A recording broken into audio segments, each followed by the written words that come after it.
On the tiller arm, perform a bow approach, a long side approach, a stern approach, and a J-turn approach. And then you say all out, all the troops to get out. Next card, get out and take on the boat. All right, that's full throttle. Don't spin, clear breakaway. That's your back, that's say break it away. Our engine's not putting out any power. Ours is like real all in, all out, all in. Prepare to break away. Prepare to break away. Breaking away. Back in.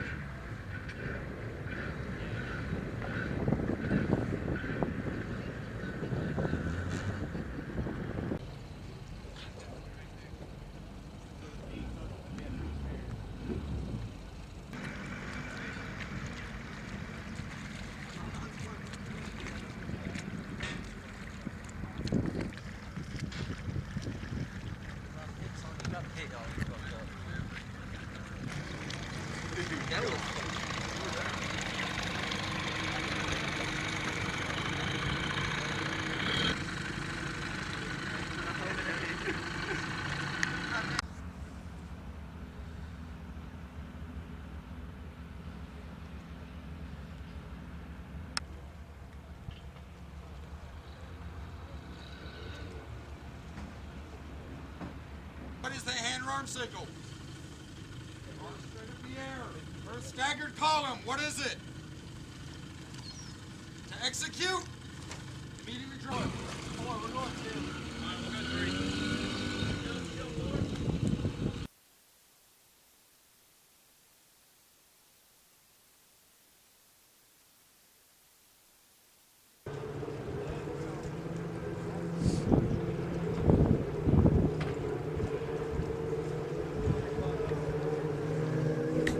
What we were just doing here on the docks, it's called small boat handling, and simple process. You're just taking the boat and parking it alongside a dock, just as you would a regular vehicle. Slow, tedious process. It's not the high-speed training that Marines usually like, but it is one of the necessary training points that you need to refresh on. Get into doing formations on the water and then also chase boat. Formations, they're very similar to the formations we would use on patrol. Just doing foot patrols. On the water we have our wedge, line astern, boats on line, and when we go out there, we're just going to pass the hand and arm signals. You can do the formations with any number of boats. A lot of it's based off straight lines going in different variations or bent in certain points. For example, you have line astern where all the boats are in one single file column. You would have staggered column to where it's basically 2 straight lines slightly offset but still traveling in parallel directions.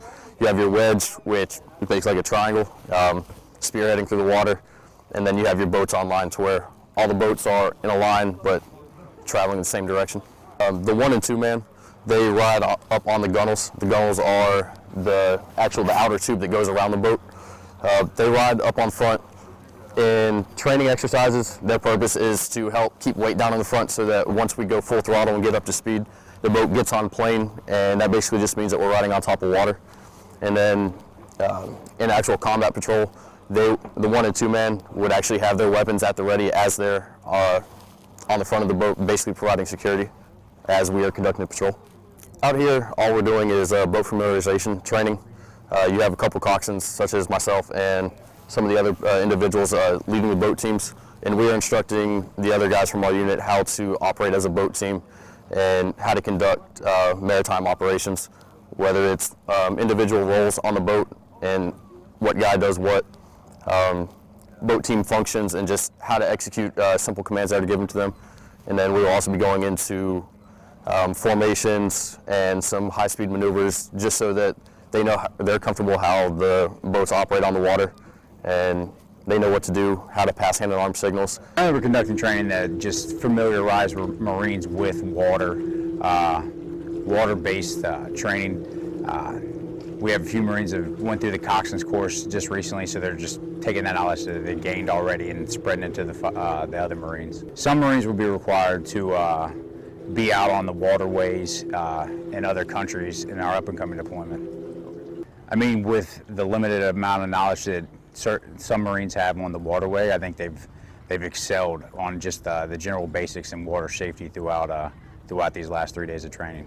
Plus, what we've went through on this is just general safety, whether it be from boat capabilities, what the boat can do for us, and the safety on the waterway itself. I mean, it's a new experience. It's a small watercraft. You have, anywhere from, 5 to, 6 more guys on the boat with you. So they're very stable. They're very good boats. But I mean, it's a little abnormal to go 25 to 30 miles per hour in a rubber craft in the waterway. So I mean, it's definitely an experience.